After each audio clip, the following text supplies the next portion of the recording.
তো কেনেকুৱা লাগিছে? খুব ভাল লাগিছে। হা খুব ভাল খুব ভাল লাগিছে। শান্তি হৈছে। শান্তি পাইছে। কেইদিনমানতো ভালকে খাব পাৰিব ন? ভাল লাগিছে? ভাল লাগিছে। আপোনাৰ কিমান বৃদ্ধ ককা, আপোনালোকে চালেই চকুৰ পানী আহে। চাওকচোন কিমান বৃদ্ধ মানুহ, ঘৰ নোহোৱা হৈছে, কেনেকে জীৱন যাপন কৰি আছে, বহুত কষ্টকৰ। কি কম, এক বিকলাংগ। আহকচোন, খোজ কাঢ়িব নোৱাৰে। চাইছে কেনেকে খোজ কাঢ়ি আছে, চাওক কিমান দুখৰ বিষয়। এখেতলোকৰ কাৰণে মই এটা QR কোড বা স্কেনাৰ মই ভিডিঅ'ত দি দিম। আপোনালোকে যিমান পাৰে তাত আপোনালোকে টকা দিব পাৰে, ডনেট কৰিব পাৰে। এখেতলোকৰ কাৰণে ভাল হ'ব। আৰু এটা বিনম্ৰ অনুৰোধ, যিমান পাৰে আপোনালোকে ভিডিঅ'টো শ্বেয়াৰ কৰিব, লাইক কমেণ্ট এণ্ড শ্বেয়াৰ কৰিব। শ্বেয়াৰ কৰিবলৈ পাহৰি নাযাব। মই বৰ্তমান আছো বিশ্বনাথ জিলাৰ অন্তৰ্গত ননকে জাপৰিগুৰি অঞ্চলত, যিখন অঞ্চলত বিগত 17 আগষ্ট তাৰিখে অসম চৰকাৰে যি উচ্ছেদ আৰম্ভ চলাইছিল। উচ্ছেদ কাৰ্যত উচ্ছেদিত লোকসকল, এখেতলোক বহুত ফেমিলি পৰিয়াল উচ্ছেদ হৈছিলে। তাৰ ভিতৰত এখেতলোক একদম পিছপৰা দুখীয়া, একদম আৰ্থিকভাৱে জৰুলা, হয়তো বিকলাংগ আছে, হয়তো নিজে ইনকাম কৰি খাব পৰা নাই, খুজি মাগি খায়। তেখেতলোকৰ আমি এটা লিষ্ট বনাই তেখেতলোকৰ কাৰণে কিবা এটা সহায়ৰ হাত আগবঢ়াৰ কাৰণে আজি আমি ইয়ালৈ আহিছোঁ। আপোনালোকে দেখি আছে পিছফালে, মোৰ পিছফালে আইতা আছে, খুৰী আছে, পেহী আছে, ভাইটিজন আছে। দেখিলেই গম পাই আছে আপোনালোকে কোনটো অৱস্থাত ইহঁতে জীৱন পাৰ কৰি আছে। ইহঁতে অন্ন বস্ত্ৰ আঁকি বাসস্থানো হেৰাইছে, থাকিবলৈ জেগা নাই। ইহঁতে আপুনি কৰবাত গছৰ তলত, বাঁহজোপাৰ তলত, ৰাস্তাৰ কাষত তিৰপাল পাৰি উজাগৰে ৰাতিটো কটাবলৈ চেষ্টা কৰি আছে। বহুত কষ্টকৰ জীৱন যাপন কৰি আছে। আপোনালোকে চালেই গম পাব, মোৰ ক'বলৈ ভাষা নাই, এনেকুৱা পৰিস্থিতিত ইহঁতে জীৱন কটাই আছে। তো উচ্ছেদ অভিযানৰ বিষয়ে আপোনালোকে হয়তো গম পায়ে, বেছিকে বৰ্ণনাই ক'বলৈ নাই। ইহঁতৰ খোৱা পানীৰো ব্যৱস্থা নাই। মই যিমানখিনি ইহঁতৰ পৰা শুনিছোঁ, জানিছোঁ, সেইখিনিতো সহায় কৰিব আমাৰ কাৰণে। আমি সৰু মানুহ, ইমান সম্ভৱো নহয়। যিমান পাৰোঁ আমাৰ ফালৰ পৰা চেষ্টা কৰি যাম। তো আপোনালোকে চাই আছে এখেতলোকৰ জীৱন, কি কম, ক'বলৈ ভাষা নাই। একদম অন্ধকাৰত জীৱন যাপন কৰি আছে। নাই বিজুলী, নাই খোৱা পানী, ক'বলৈ মুঠতে ভাষাই নাই। মই এতিয়া কি ক'ম, আপোনালোকে চালেই গম পাবই, আপোনালোকে চালেই ধৰিব পৰা হ'বই কোনটো চিটুৱেশ্যনত, কোনটো পৰিস্থিতিত ইহঁতে বসবাস কৰি। এখেতক ধন্যবাদ দিব লাগিব এটা কথাত।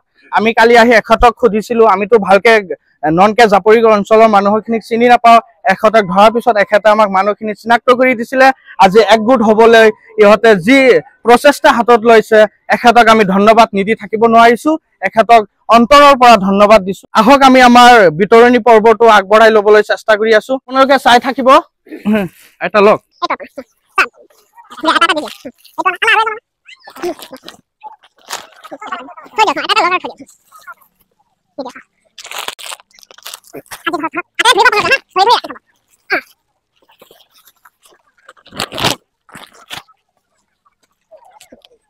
এটা কথা ক'ব লাগিব, এখেত এজনৰ ৰিপ্লেচত আহিছে, মানে এজনৰ বদলি আনজন। এখেত অসুস্থ, আহিব পৰা নাই, মানুহ পঠাই দিছে। এখেতক বস্তুটো আমি দিছোঁ, এখেতে তেখেতক লৈ গৈ দিব। সেইটো মাজতে কৈ থলো। আপোনালোকে হয়তো ভাবিব যে আমি যিখিনি টোপোলা দিছোঁ বা বস্তা দিছোঁ, ইয়াৰ ভিতৰত কি আছে। বহুতে প্ৰশ্ন কৰিব পাৰে, আপোনালোকক সুধিব পাৰে। তো মই কম কি আছে। তাৰ মাজতে এটা কথা ক'ব লাগিব, এখেতলোকৰ কাৰণে মই এটা QR কোড বা স্কেনাৰ মই ভিডিঅ'ত দি দিম। আপোনালোকে যিমান পাৰে আপোনালোকে টকা দিব পাৰে, ডনেট কৰিব পাৰে। এখেতলোকৰ কাৰণে ভাল হ'ব। আৰু এটা বিনম্ৰ অনুৰোধ, যিমান পাৰে আপোনালোকে ভিডিঅ'টো শ্বেয়াৰ কৰিব, লাইক কমেণ্ট এণ্ড শ্বেয়াৰ কৰিব। শ্বেয়াৰ কৰিবলৈ পাহৰি নাযাব। আপোনালোকে যিমান পাৰে শ্বেয়াৰ কৰিব। তো আমাৰ ইয়াত বহুত মানুহ আছে, আমাৰ ডেকা ল'ৰা আছে, আমাৰ যুৱ বন্ধু আছে, আমাৰ আৰ্থিকভাৱে সহায় কৰা মানুহ আছে। তেখেত যি পদক্ষেপটো হাতত লৈছোঁ, তাৰ কাৰণে প্ৰচুৰ পৰিমাণে কষ্ট কৰা মানুহ এখেত আছে, আমাৰ বন্ধু। এখেতৰ নাম হবিবুৰ ৰহমান, এখেতৰ নাম মুজাহিদুল ইছলাম, এখেতৰ নাম ইক্ৰামুল হুছেইন আৰু এখেতৰ নাম আফজালুল হুছেইন। এখেতে মোৰ লগত এইকেইজন মানুহ দিনে ৰাতিয়ে লাগি আছিলে এইটো সাহায্য কৰাৰ কাৰণে। তো কেমেৰামেন সদায় কেমেৰাৰ পিছফালে থাকে, তেখেতৰ কিন্তু বহুত অৱদান আছে। তেখেতৰ নাম আবিদুৰ ৰহমান। তো আমাৰ পদক্ষেপটো আপুনি কেনেকৈ পালে? আপুনিতো লাগি আছে। হয়, নিশ্চয়। মই যোৱা দুদিনৰ পৰাই এই বিষয়ে শুনি আছোঁ, আৰু আজি আপোনালোকৰ লগত লগ হৈ এই কামটো কৰাৰ যি সুযোগ পালোঁ, সঁচাই ভাল লাগিছে।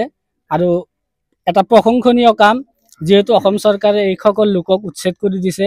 আৰু উচ্ছেদ কৰাৰ ফলত কি হ'ল, এখেতসকলৰ শিক্ষাৰ পৰা বঞ্চিত হ'ল, বাসস্থানৰ পৰা স্বাস্থ্যৰ পৰা ঠিক বহুত অসুবিধা তেখেতসকল আছে। গতিকে এই কামটো আপোনালোকে যি কামটো হৈছে খুব প্ৰশংসনীয়, খুব সুন্দৰ কাম হৈছে।